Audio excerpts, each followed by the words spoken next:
어제 KBS는 강선우 의원이 최근 경찰 조사에서 김경시 의원이 자신에게 돈이 든 쇼핑백을 건넨 건 한 차례가 아니었다는 취지의 진술을 했다고 보도했습니다. KBS에 따르면요, 이 강 의원은 2022년 말에는 김시 의원이 국회의원회관으로 찾아와 이 쇼핑백을 주려 했지만 자신이 이를 거절했고 23년 강서구청장 보궐선거 유세 현장에서는 김경시 의원이 쇼핑백을 두고 가 당일에 다시 만나 돌려줬다고 진술했다는 건데요. 경찰은 강선우 의원의 이런 진술을 바탕으로 추가 수사를 이어가고 있는 것으로 알려졌습니다. 김경 서울시 의원의 공천 로비, 공천 뇌물 이 의혹이 계속해서 지금 커지고 있습니다.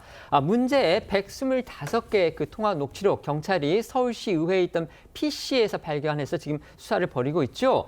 그 안에서 김경시 의원이 돈을 전달하려고 시도했다는 그런 내용이 들어있는 녹취가 다량 발견이 됐고요. 지금 이걸 기초로 해서 경찰이 수사를 확대할 그런 기미를 보이고 있다는 겁니다. 수사 인력을 20명이나 지금 보강을 했다는 건데요. 자, 민주당이 느끼는 위기감 좀 있습니까? 어떻습니까? 글쎄요, 일단 지금까지 핵심적으로는 2022년 지방선거를 앞두고 돈이 들어있던 쇼핑백을 수수한 부분. 강선우 의원 관련된 예, 강선우 의원과 관련해서 김경시 의원, 강선우 의원, 또 남모 사무국장 간의 이 부분에 대한 수사는 어느 정도 완결이 된 것 같습니다. 진술은 불일치하고 있지만 이미 드러난 사실관계가 있기 때문에 1억 수사 부분은 수사가 어느 정도 된 것 같은데 갑자기 이제 그 과정에서 이 PC에서 나온 120여 개의 녹취록에 돈의 추가적인 어떤 수수와 관련된 내용이 있다는 것인데요. 지금까지 확인된 내용들은 김경 의원과 그 중진 의원의 당시 보좌관 간에 이러저러한 계획을 세우거나 강서구청장 보궐선거를 앞두고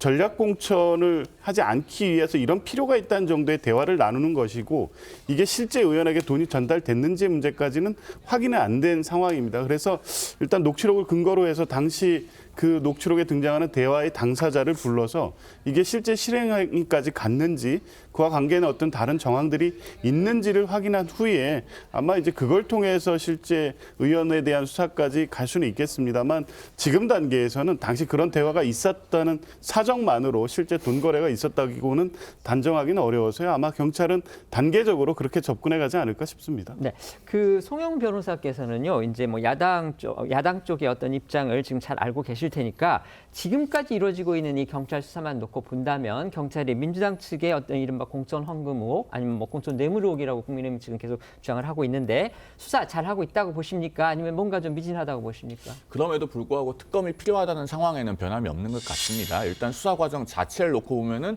김경 서울시의원에 대해서 출국 금지도 제대로 안 해서 신병 확보가 안 될 뻔했습니다. 그다음에 압수수색 과정에서도 김경 서울시의원의 서초구 실거주기는 빼놓고 압수수색했던 문제가 있었죠. 그다음에 지금 염려되는 것은 이른바 황금 PC에서 발견했다고 하는 125개의 녹음 파일 별도로 경찰이 압수영장을 정확하게 받았기를 바랍니다. 왜냐하면 최근 하급심 판례의 추세는 PC나 어떤 휴대전화가 이미 제출됐다고 하더라도 그 안에서 새로운 범죄 혐의에 관한 전자정보가 등장하면은 그것에 대해서도 별도로 압수수색 영장을 받으라는 겁니다. 왜냐하면 이미 제출의 의사의 범위가 새로운 혐의에까지 미치지 않는다고 보는 것이죠. 그래서 2021년 민주당 전당대회 돈봉투 사건 관련해서도 하급심에서 무죄가 나오니까 검찰이 항소하고 있는 그런 실정입니다. 이런 부분들에 대해서 경찰의 수사가 정확하게 진행되고 있는지에 대한 우려는 불식되지 않은 상황입니다. 더더군다나 경찰 위에 있는 행정안전부는 장관이 2022년 지방선거 당시 민주당 비대위원장이었던 윤호중 의원 아니겠습니까?